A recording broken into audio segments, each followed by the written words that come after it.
What's going on, guys? It's Mike with the Pick Six, and I have been seeing a lot of fun comparisons on Twitter amongst analysts. And I thought I would jump in and make a fun new series, starting with somebody I am very near and dear to with my heart, in a series called Wide Receiver War: The Great Keenan Allen versus the up and coming Jamar Chase.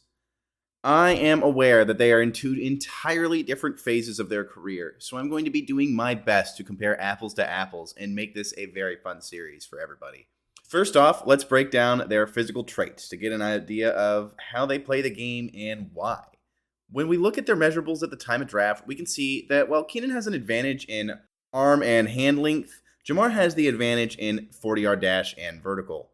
In my opinion, this gives Jamar a bit of a greater ability to separate in jump ball scenarios, but it gives Keenan the edge when gaining separation on slants and hitches at that length, which really makes a difference in gaining separation during press coverage scenarios. Let's start by comparing their rookie years. Keenan Allen came into 2013 season behind a plethora of wide receivers that made their case to start, but it was thrust into the lineup in week 3 to the tune of 1,000 plus receiving yards and an offensive rookie of the year to boot, all the while becoming the favorite target in an offense that was now rebuilding. He specialized in shorter routes that he turned into yards after catch, as well as the occasional long ball when he burned a defender in space. I'd say he had the advantage of coming into a team with a veteran signal caller that knew he had something special when he saw him, and ideally he checked down to some beneficial calls for both of them. Jamar, on the other hand, was chosen very high in the draft and given several first-team reps to begin the season.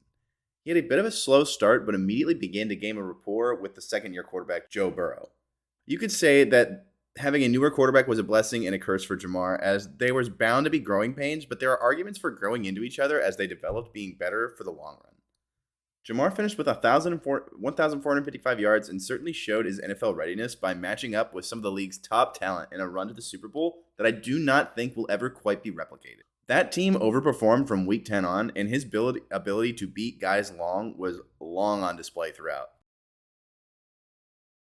Moving on to notable accomplishments, Keenan will have the advantage here as he has been in the league longer and he comes in with a whopping 5 times Pro Bowl selection, which is pretty efficient as far as his early season, coinciding with some of the most talented receiver cores amongst the league in the last decade, as well as his many injuries pairing with the low amount of selections.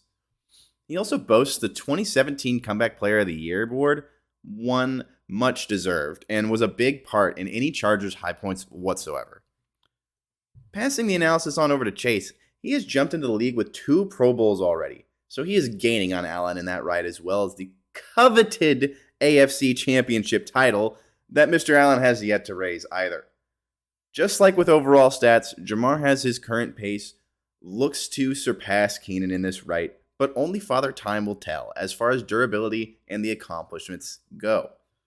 Both of these two have been on teams that have had limited historical success, so they are part of trying to usher in a winning legacy. So both of them have had their work cut out for them from the start.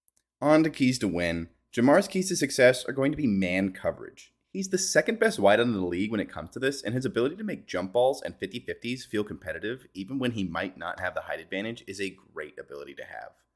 He's going to want to be put on a lot of slow go routes and fades in order to use his strong base and athletic leverage against the secondary. He's a cover one aficionado that will find a mismatch against any defense and exploit it, if not multiple. These are abilities that, if leaned on for too long, can absolutely catch up with a receiver as they age. But his ability to gain separation at the line has shown steady improvement every season, so that remains to be seen. Keenan Allen's keys to success are a bit different, as his ability to move against zone coverage has always been his high point. Keenan Allen has always been able to execute against zone coverage and makes teams default to a certain way to play against him. This has led to his incredible 2.36 YPRR against cover 3 and made the Chargers a menace in the mid-pass game. What has led to his longevity in the league, though, has been the fact that he's still letting those measurables count and getting separation on slant and curl routes by closing off greedy defenders with his body. Veteran execution and knowledge paired with unparalleled quickness on pivots and hip fakes into his 30s has allowed Keenan Allen excel with age in a position that seldom has that luxury.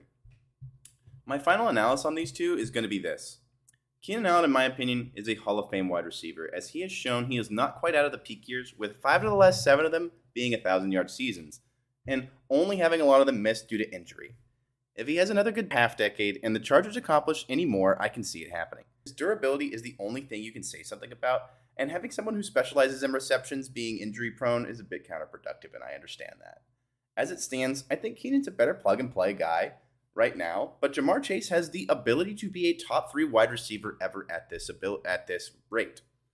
Jamar Chase does not have a high enough sample value to tell, but his current form and pace is going to give him a minimum of 1,000 yards ahead of Keenan when he gets to this point in his career, and I don't even want to get into touchdowns. I think it has a high chance of happening, but a receiver that has to rely on stat checking his opponents with athletic ability might have a bit of trouble once they get older in the league, with PPR stating an average of 50% efficiency loss per year at the age of 28 and on. Ideally, the Bengals have turned a new leaf and can keep Burrow healthy enough to pair with him for years to come, as not everybody is as lucky as Keenan will be having Rivers into Herbert. You can just ask Larry Fitzgerald how it feels to not have a consistent signal caller. All I'm saying is your legacy can very much depend on the guy throwing it to you. What do you guys think? Who's the better receiver now? And whose legacy will be greater? Till next time.